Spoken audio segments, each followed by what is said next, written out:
team at AYTB, in partnership with Competitive Manpower, AYTB is seeking qualified candidates for the following positions: Technical Advisor, QA or QC Personnel, Shop Coordinator, Report Organizer, Rotating Equipment Repair Technician, Valve Overhaul Technician, Machining Technician.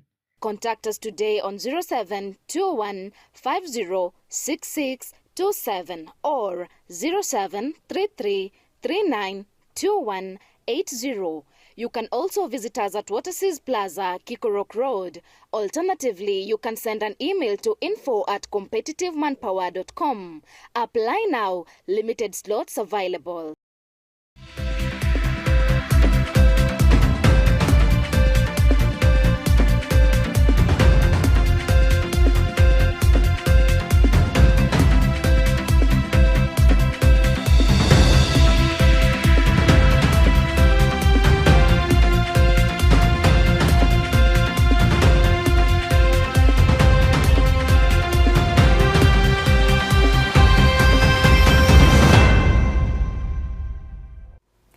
Good evening and welcome to CBS News. Tonight I am Isanda Cynthia. Today we have a lot in store for you. So we now begin with Gen Z protesters who returned to the streets following the death of Albert Ojwang, who reportedly died while in police custody. The demonstrations, which began peacefully, turned chaotic when one protester was shot dead, sparking further outrage. The unrest escalated, leading to the torching of several businesses as tensions flared. The incident has intensified public calls for accountability and justice, particularly among Kenya's youth.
And now, hired goons were overpowered by determined protesters during a chaotic demonstration today in Nairobi, demanding justice for Albert, the teacher and blogger whose death in police custody has shocked the nation.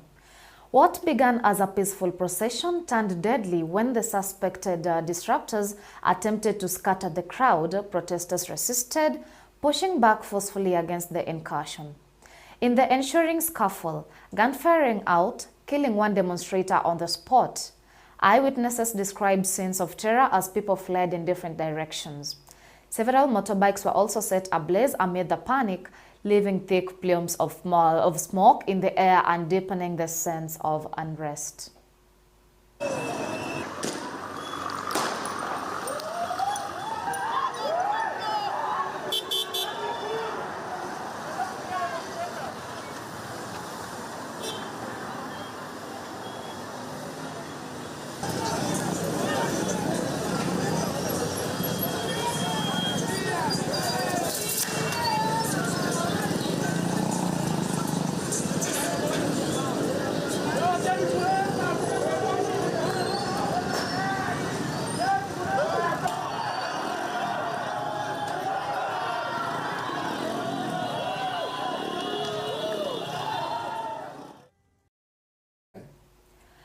Human rights organizations are now demanding an independent probe, not only into Albert's controversial death, but also into the use of force during the protest.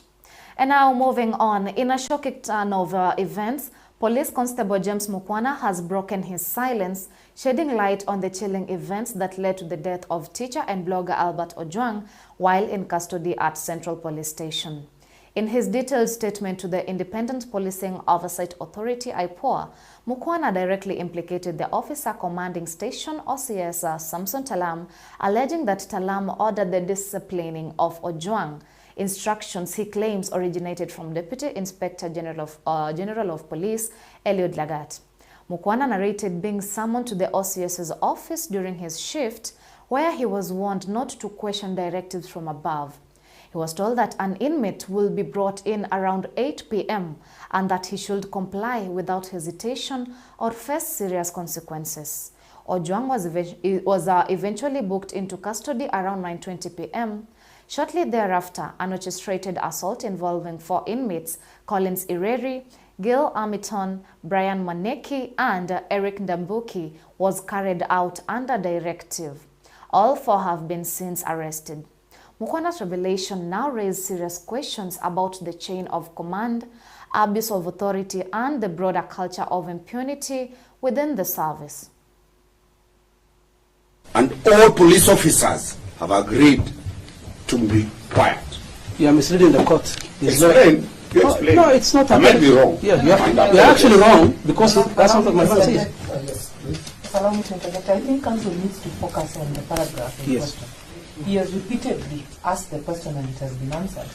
Now he is attempting to answer it, or rather to lead the witness in the manner in which he wants the witness to respond. Let him attack the paragraph specifically. The witness, the officer has stated clearly that he's specifically dealing with this case.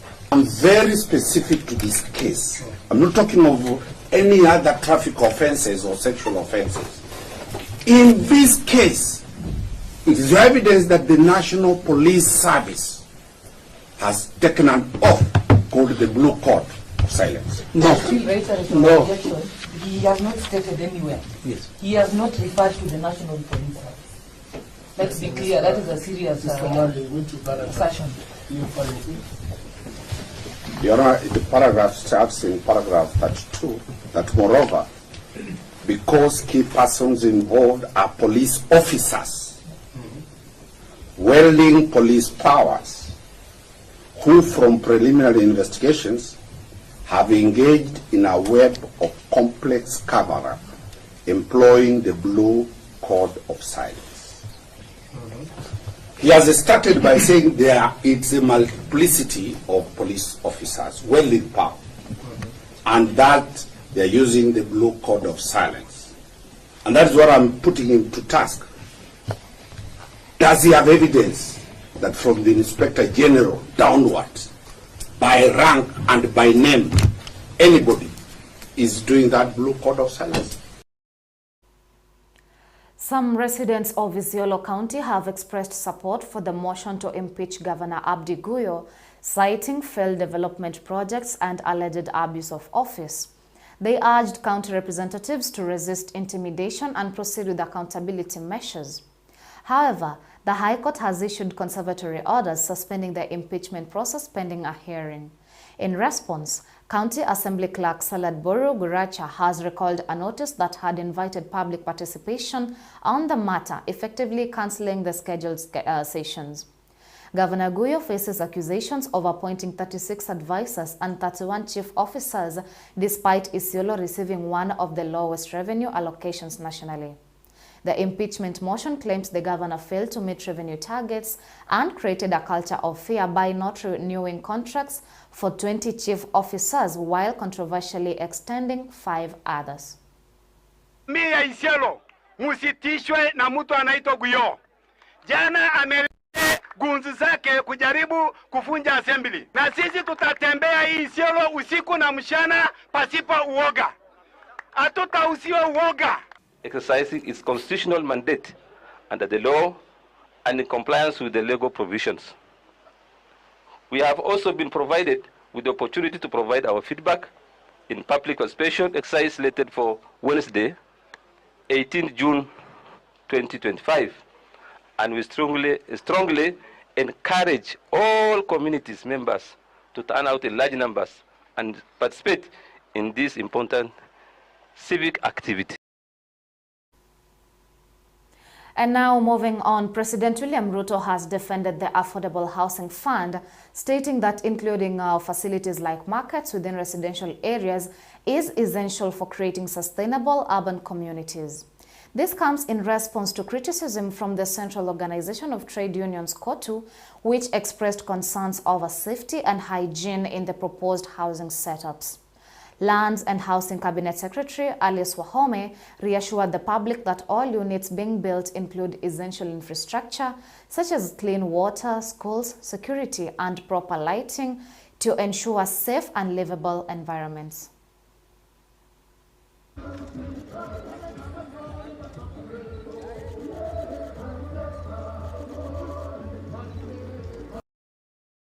When you talk about adequate housing, it comes with many things. It must give dignity. It must be sustainable. It must be livable. And that's why roads are necessary. Social infrastructure is necessary. Hospitals are necessary, schools and markets.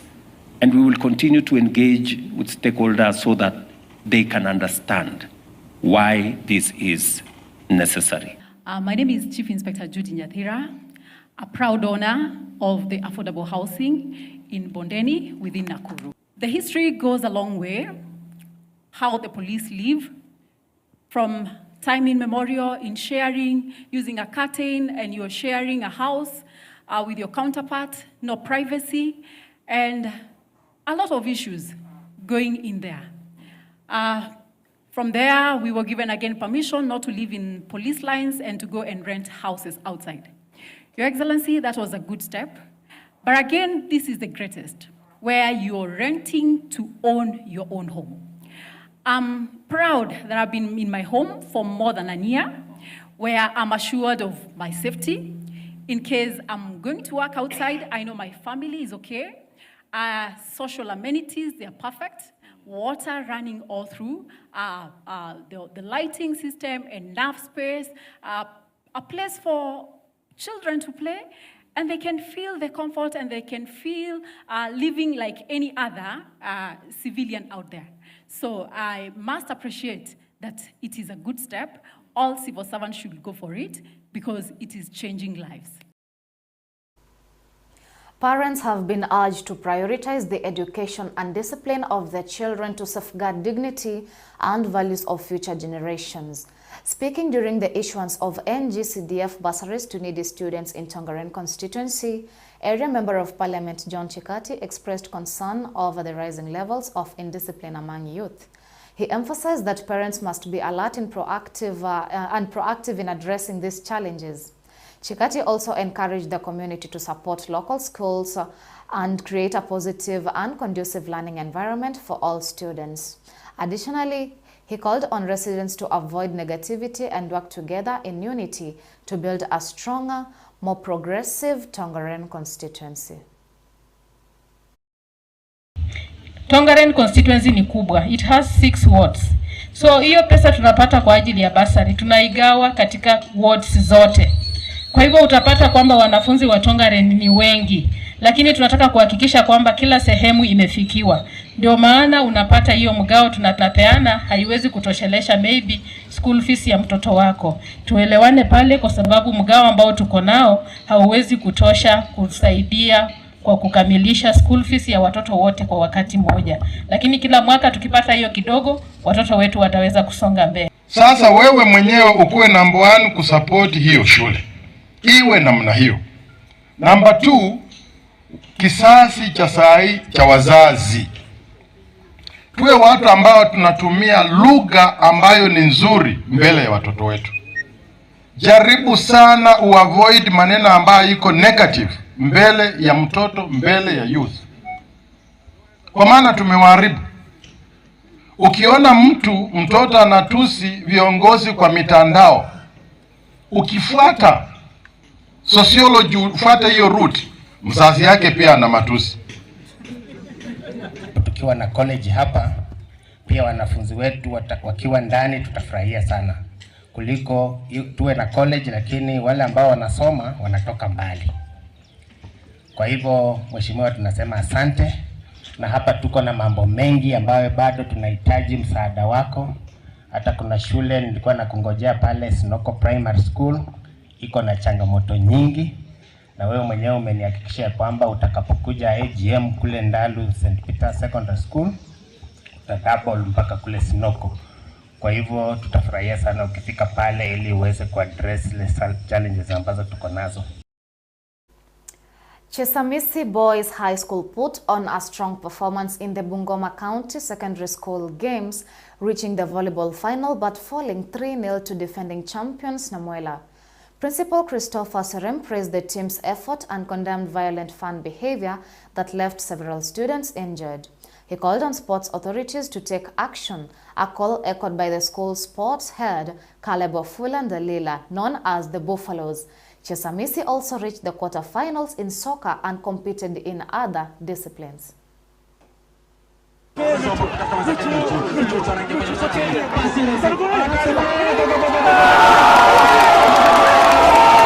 Football tulianza vizuri sana. Ningependa kuchukua special niwashukuru sana hiyo team ya football because ni team ambayo kwa miaka mingi tumekuwa chini kidogo, but kulingana na vile tuliwatayarisha vijana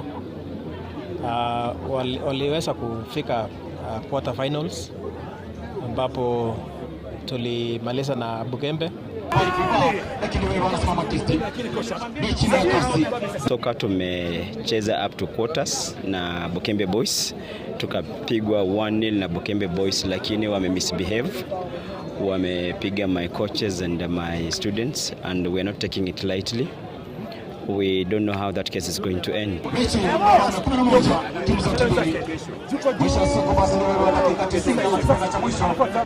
Planning is very important because ukiona hii mambo ya violence unakuta si wanafunzi, si walimu, lakini ni fans. Why would you take a rungu na unakonga mwanafunzi ambaye anaweza kuwa hata ni mtoto wako, mwanafunzi ambaye anaweza kuwa ni jirani nyumbani, simply because of competition. So I strongly want to condemn that.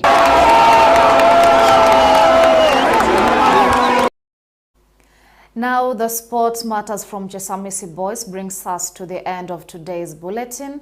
Thank you for staying tuned here at CBS. I am Isanda Cynthia. Have a good evening.